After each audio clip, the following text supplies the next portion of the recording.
विश्वेश्वर पुरेल कसको समर्थक हो तपाईँ? अब यस्तो छ, पर्सनली भन्नुपर्दाखेरि अब मैले भन्दै त आइरहेको हो होइन। पर्सनली भन्नुपर्दाखेरि हामीले त बाहिरबाट जज गर्ने मात्रै हेर्नुहोस् है। बाहिरबाट हामीले जसको शक्ति उसले भइदियो वाह वाह वाह गर्छौँ हामी, तर भित्रको कुरा त तपाईँ यो प्रश्न मलाई भन्दा पनि त्यो 21-22 जना प्रतिनिधिहरू हुनुहुन्छ, महाधिवेशन प्रतिनिधिहरू हुनुहुन्छ, उहाँले सिलेक्ट गर्नुहुन्छ र बहुमतले सिलेक्ट गरेको कुराहरू ठिक होला जस्तो लाग्छ मलाई।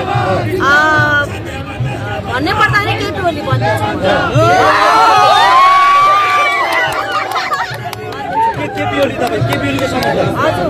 किनभने मैले अहिलेसम्म मेरो अब्जर्भेसनले चाहिँ एउटा राष्ट्रवादी नेता चाहिँ केपी ओलीलाई मान्छु।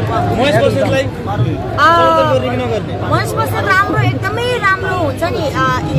के भन्छ अहिले धेरै चर्चा छ नि त, उहाँ साथीको लागि जस्तो परिस्थितिमा पनि उभिन सक्ने एउटा असल मान्छे, जो मान्छेले लुकेर पछाडि बस्छ। अहिले पनि हेर्नुहोस् पार्टीमा दलहरूमा के अरे अलिकति विषम परिस्थिति आउँदा सब मान्छेले पछाडि लुक्छ, तर महेश बस्नेत जसरी अगाडि आउनुभयो धेरैजनाको एउटा सिङ्गो नेपालीहरूको हिम्मत पनि बन्नु भएको छ। पार्टीको मात्रै होइन अरू पार्टीको मान्छेहरूले पनि उहाँको वर्णन गरिरहँदाखेरि मैले पनि अब त्यसको चाहिँ समर्थन गर्नुपर्छ।